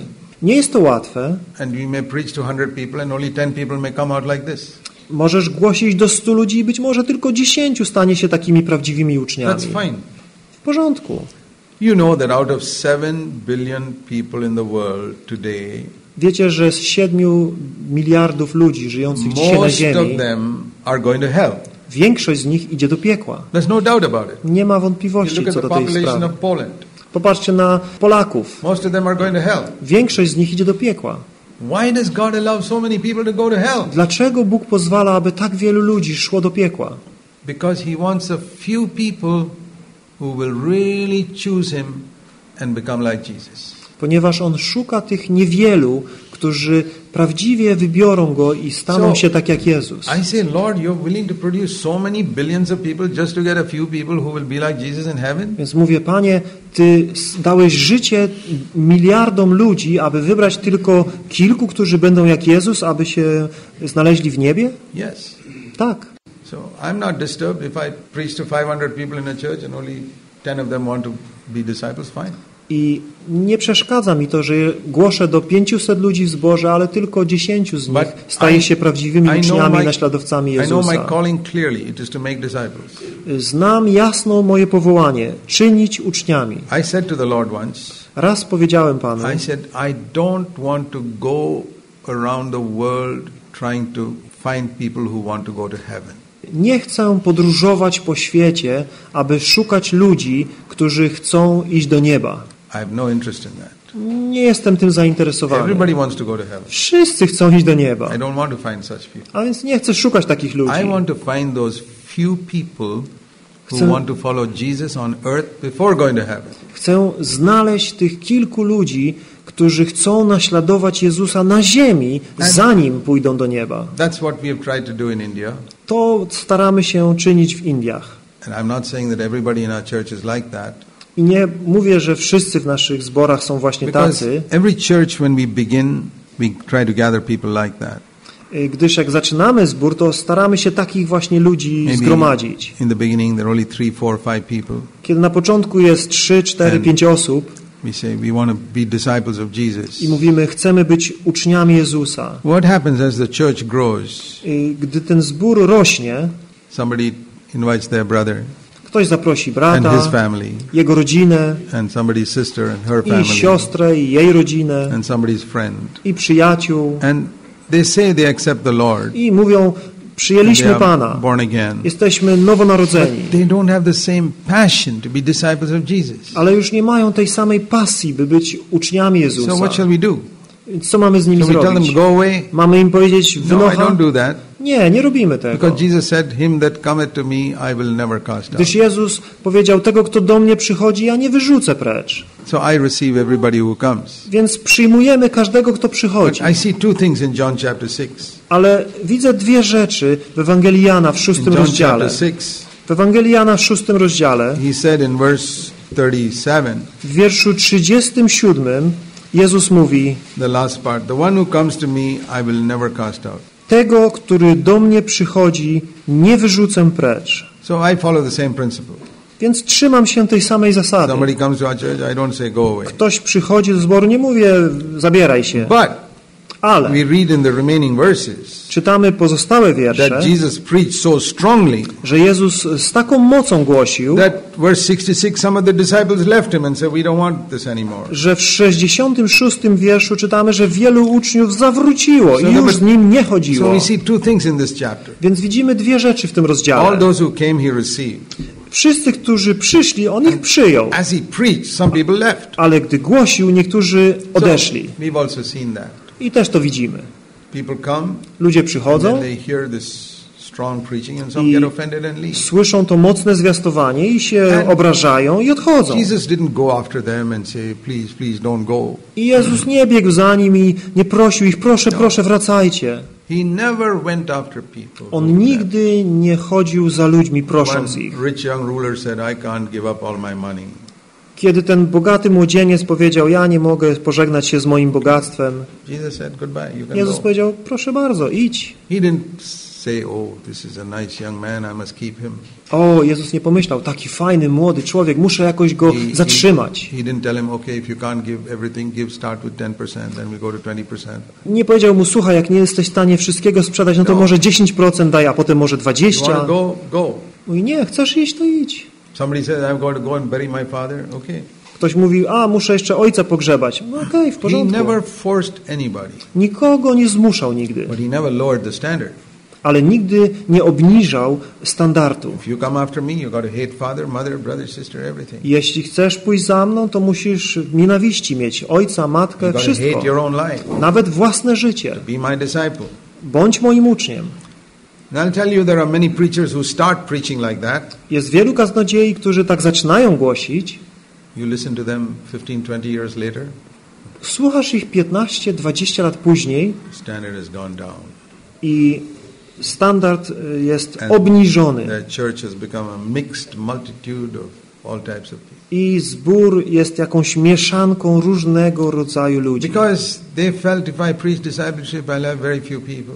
Mówią, no ale jakbym tak głosił takie uczniostwo, to bardzo niewielu ludzi byłoby w zborze. Jesus preached and he had only 11 finally. Tak, Jezus tak głosił i miał w końcu tylko 11. He said to the 12, verse 67, do you also want to go away? W wierszu 67 zwraca się do 12 i mówi, czy i wy chcecie odejść? Didn't I choose you 12, verse 70, but one of you is a devil. Czyż nie wybrałem was, ale jeden z was jest diabłem. John chapter 6 is a great chapter. 6 rozdział Jana jest naprawdę niesamowity. In verse 2, w wierszu 2 it begins with a great multitude.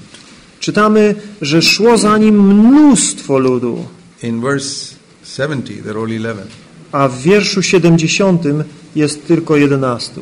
So, if you want to learn how to reduce a great multitude to 11 people, więc jak chcecie się nauczyć, w jaki sposób zredukować wielkie tłumy do 11, to głoście tak jak Jezus. You know, when they dig up gold from the mines, kiedy ludzie wykopują złoto z kopalni, near about 70 kilometers from Bangalore, there's a gold mine. Jakieś 70 kilometrów od Bangalore jest kopalnia złota. The government goes down 2,000-3,000 meters to pull out gold from underneath. I 2-3 tysiące metry schodzą w dół, aby wydobywać złoto. And when they bring it up, it's mixed with mud and so many metals and so many things. I gdy wyciągają je na powierzchnię, ono jest pomieszane z błotem i z metalami i z różnymi rzeczami. A huge thing. I to jest taka wielka bryła. Wash it off with water. Myją to wodą. And becomes a little smaller. I troszeczkę się zmniejsza. And they put it in the fire. I wkładają do ognia. Hot furnace. Do gorącego pieca. Becomes very small. I wtedy wychodzi coś całkiem malutkiego. That's the gold. To złoto. So they got only so much gold from this huge big pile. Na początku mieli taką wielką bryłę złota. So all this effort was to get this much gold. Ale tak naprawdę to tylko ta resztka, to co zostało po tym całym wysiłku, to jest prawdziwe złoto. Every preacher can go there and learn a lesson. I każdy kaznodzieja może tam pójść i nauczyć się wielkiej lekcji. How to make disciples. Jak czynić uczniami. The fire of God must burn in the church. Ogień Boży musi płonąć w Kościele. There must be such fire in the preaching of God's word. Taki ogień w głoszeniu Bożego Słowa. That ultimately you're left with disciples. Że w końcu zostają tylko uczniowie. That's what the Lord has taught me. Tego mnie Pan nauczył. And I know that one day when I stand before the Lord, I wiem, że pewnego dnia, gdy stanę przed Panem, He's never going to ask me, how many people were there in your church? nie zapyta mnie, ilu ludzi było w Twoim zborze. He's never going to ask me, how many churches did you plant? Nie zapyta mnie, ile zborów założyłeś. He's going to ask me, Zapyta mnie, did you try to make disciples? czy starałeś się czynić uczniami? Did you teach them to do everything that I commanded you? Czy uczyłeś ich przestrzegać czynienia wszystkiego, co ci nakazałem? Did you keep quiet about some things because somebody would get offended? Czy też przemilczywałeś pewne kwestie, dlatego że ktoś mógłby się obrazić? Did you say something to please that person sitting in your congregation? You're afraid he would get offended and leave? Czy mówiłeś coś, aby przypodobać się tamtej osobie, która siedziała w zborze i bałeś się, że jak coś innego powiesz, to ona odejdzie? So many people have got offended with my preaching. Tylu ludzi zgorszyło się moimi kazaniami i odeszli. I don't hate them. Nie jest tak, że teraz mam nienawiść do nich w sercu. Widzę ich na ulicy, pozdrawiam ich. I don't ask them which church you're going. Nie pytam się, do jakiego zboru chodzą. I ask them, I hope you're following Jesus Christ. Po prostu podchodzę do nich i mówię, mam nadzieję, że podążacie za Jezusem. Go to any church, but I hope you're following Jesus Christ. Do jakiegokolwiek zboru chodzicie, mam nadzieję, że podążacie za Jezusem Chrystusem. I don't hate anybody who leaves our church. Nie mam nienawiści do kogokolwiek, kto odchodzi z naszych zborów. I don't wish them evil. Nie życzę im źle. Mam nadzieję, że będziecie lepszymi uczniami Chrystusa tam, gdzie pójdziecie. Some people have come to me and said, niektórzy przyszli do mnie i powiedzieli, oh, Brother Zach, we can't join your church. Bracie Zach, nie jesteśmy w stanie przyłączyć do Twojego zboru, standard is so high. Bo masz tak wysoko postawiony standard. We're not going to lower our standard to please you. Ale my nie zamierzamy obniżyć naszego standardu, żeby Tobie się podobać. But I asked them a question. Ale zadaję im pytanie. Supposing you are going to a hospital. Jeśli pójdziesz do szpitala, will you say to a hospital, this hospital is too clean, its standard is too high of hygiene? Czy powiecie, ten szpital to jest za czysty, mają za wysoki standard higieny. I want to go to another hospital which is a little more dirty. Pójdę do innego szpitala, który jest trochę bardziej brudny. You never say that. Nigdy tego przecież nie powiedzą. Or you want to put your child in a school. Albo chcesz oddać dziecko do szkoły. You don't say, oh, this school standard is too high. O, ta szkoła to ma za wysoki poziom nauczania. Children are all disciplined. Uczą ich dyscypliny i tego wszystkiego. I want to send them to another school. Poślę ich do innej szkoły, where they will learn some indiscipline. Gdzie nauczą się broić. When it comes to health and education, we want the best. Jeśli chodzi o zdrowie czy edukację, chcemy to, co najlepsze. Best hospital, najlepszy szpital, best school, najlepsza szkoła, highest standards. Najwyższy standard. And I say, but when it comes to a church, you a jeśli chodzi o zbór, low. To jakiś taki niski standard. I said, I'll tell you why. I powiem dlaczego. Because you value health. Bo cenisz sobie you zdrowie, value education, cenisz edukację, but you don't value God. Ale nie cenisz Boga. You don't value spiritual things. Nie cenisz duchowych rzeczy. You face up to it. Przyznaj się. You can go to any church. Możesz iść do jakiegokolwiek chcesz zboru. I'll tell you the truth before you go. I powiem ci prawdę, zanim pójdziesz. I remember one brother. Pamiętam jednego brata. He was to hear this and he told another brother, Brother Zach is a very hard man. Posłuchał tego i mówi, brat Zach to taki twardy człowiek. So I called him. Więc zawołałem go. Put my arms around him. Przytuliłem go. I said, brother, mówię, bracie, I don't care what you say about me today. Naprawdę nie martwię się tym, co o mnie mówisz. At the judgment seat of Christ, you will thank me Ale for what I taught you. Przed sędziowskim tronem Chrystusa podziękujesz mi za to, co ci powiedziałem. That day you will realize the value of the things you were taught. Tego dnia zdasz sobie sprawę z wagi tego, z czego byłeś uczony. That is enough for me. I to mi wystarczy. You don't have to thank me today. Nie musisz mi dzisiaj dziękować. I know you will thank me in that day. Wiem, że tam mi podziękujesz tego dnia. And that you did not listen to all these other preachers who just tickled your ears and collected your money. I że nie słuchałeś tych innych kaznodziejów, którzy głaskali cię i drapali za uszami i chcieli tylko twoich pieniędzy. Our calling is not just to make holy people. Naszym powołaniem nie jest jedynie czynienie świętych ludzi. Our calling is to build a church. Naszym powołaniem jest budowanie kościoła. That's the other thing that's become clear to me. To jeszcze jedna rzecz, która dla mnie stała się wyraźna. Many people hear my message on the internet and they say, "This is great. I want to live a holy life." Wielu ludzi słucha mojego kazania w internecie i mówi: "Wow, to jest świetne poselstwo. Ja chcę prowadzić święte życie." I say that's the first step. Ja mówię, to pierwszy krok. That's like becoming a good brick in the building. To tak jak stać się dobrą cegłą w budynku. But now you must be built along with others into the building called the church.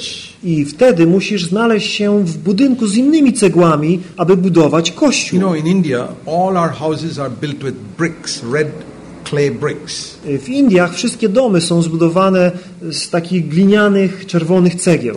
Not with wood. Nie z drewna. So they put brick and then cement and join it together. Stawiają cegłę, cementem i kolejna cegła. And I've seen these masons who build these buildings. I widziałem murarzy, którzy stawiali te mury. Some worker will give him a brick.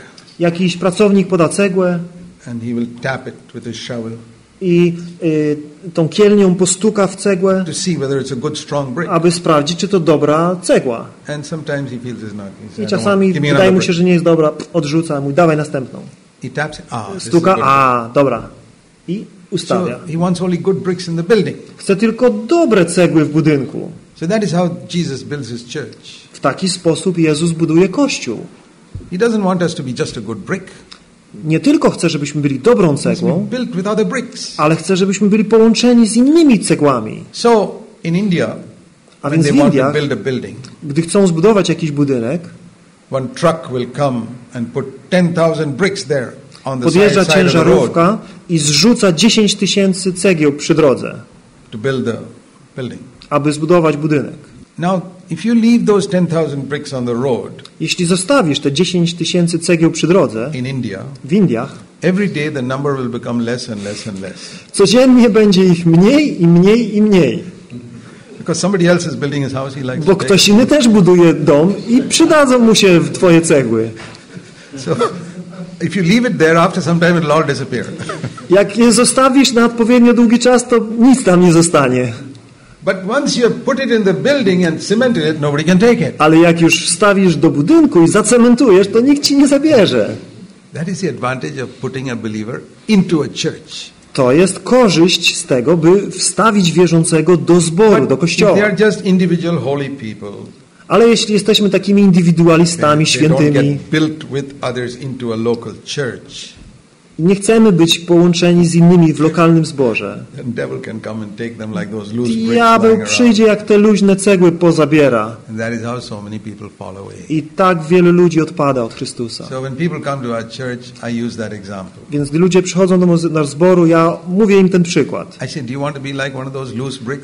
Chcesz być jak ta cegła tam leżąca przy drodze? Yeah, you have more freedom. Tak, masz tam wolność. You're a loose brick, you can walk around wherever you like. Możesz sobie biegać gdzie chcesz, chodzić gdzie ci się podoba. But when you're put into a building, ale jak już wstawią cię do budynku, you put one brick on top of you, i jak tobie postawią cegłę na głowie i drugą pod tobą, na z boku jedną i z drugiej strony, you don't have much freedom, to już nie masz tyle wolności. But you're safe. Ale jesteś bezpieczny. The devil can't get you. Diabeł cię już nie dopadnie. So do you want to be safe or do you want to be free? Chcesz być wolny, czy chcesz być bezpieczny? You know, when Noah was building his ark, gdy Noe budował arkę, and they see all these animals inside, wszystkie te zwierzęta w środku, it must have been a very smelly place. To musiało być naprawdę cuchnące miejsce. Wąchaliście kiedyś zwierzaki? Idźcie do zoo i powąchajcie tam niektóre. I wyobraźcie sobie je wszystkie zgromadzone w jednej łodzi. I Noe mówi, trzeba wejść do łodzi, żeby być bezpiecznym. A ludzie na zewnątrz, tam cuchnie. Ja chcę być wolny. Okay, you're free. Dobrze, jesteś wolny. But these 8 people got inside the ark. Ale tych 8 weszło tam do tej arki. And when the flood came, i gdy przyszła powódź, those 8 people were safe. Tych 8 było bezpiecznych. And the free people, a wolni ludzie nie byli bezpieczni. That's how it's going to be for individual holy people who don't become part of a church. Tak będzie z tymi świętymi indywidualistami, którzy nie chcą być częścią Kościoła. The ark may be full of smells. Arka może być pełna przykrych zapachów. I w kościele też są pewni niezbyt przyjemni ludzie. Ale jest bezpiecznie. To Jezus buduje. Kościół to nie jest grupa doskonałych ludzi. Ale ludzi, którzy kochają Jezusa i którzy dążą do jedności ze sobą. So I'm not excited when so many people write to me saying, "Oh, we're really blessed by your message on the internet." Więc nie jestem zbyt podekscytowany, jak ludzie do mnie piszą i mówią: "O, podoba mi się twoje kazanie w internecie." I meet people in many parts of the world. Brother Zach, I'm listening to your message every day. Spotykam ludzi w różnych częściach świata, którzy mówią: "Bracie, słucham ciebie codziennie." I say, "Have you become a part of a church?" A ja pytam: "Czy stałeś się częścią kościoła? Building together with others?" Czy jesteś w jednym budynku z innymi?" Many times they say, "No, there's nobody around." O, mówią: "Nie, nikogo nie ma wokół." I say, "Then you pray that God will lead you to some other person." To ja mówię: "Módl się, aby Bóg cię poprowadził do jakiejś drugiej osoby." I also started as one. Ja też zacząłem jako sam. Another, it became two. Potem spotkałem drugiego i byliśmy dwaj. Potem następny i następny i tak. Ale módl się, aby Bóg cię poprowadził do ludzi, którzy są takiej samej myśli. Aby mogło być ciało Chrystusa w tym miejscu. Módlmy się. Heavenly Father, drogi Ojcze, we pray that your name will be glorified as we modlimy się, aby Twoje imię było wywyższone. As we meditate on what we have heard. Gdy rozmyślamy o tym, co słyszeliśmy. Help us to apply it in our lives. Daj, byśmy mogli to zastosować w naszym życiu. In Jesus' name. W imieniu Jezusa. Amen. Amen. Thank you. Amen.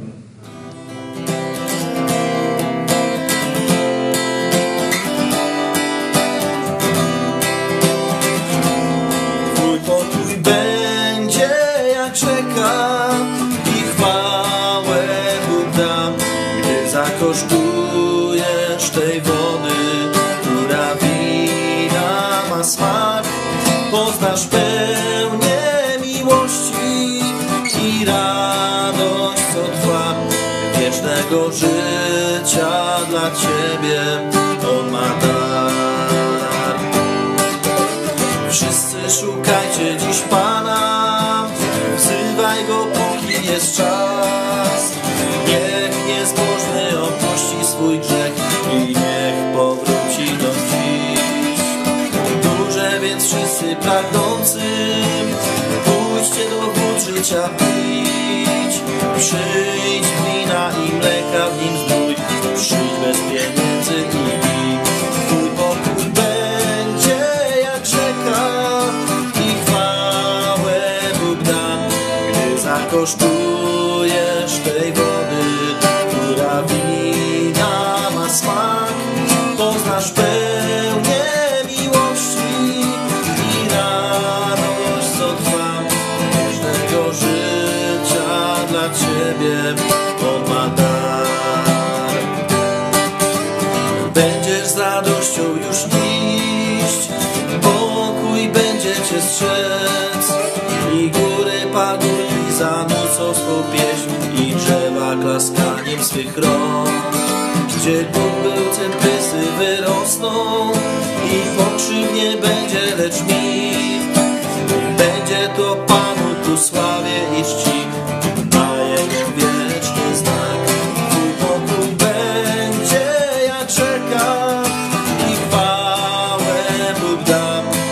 Zakosztujesz tej wody, która wina ma smak. Poznasz pełnię miłości i radość, co trwa, wiecznego życia dla Ciebie On ma dar.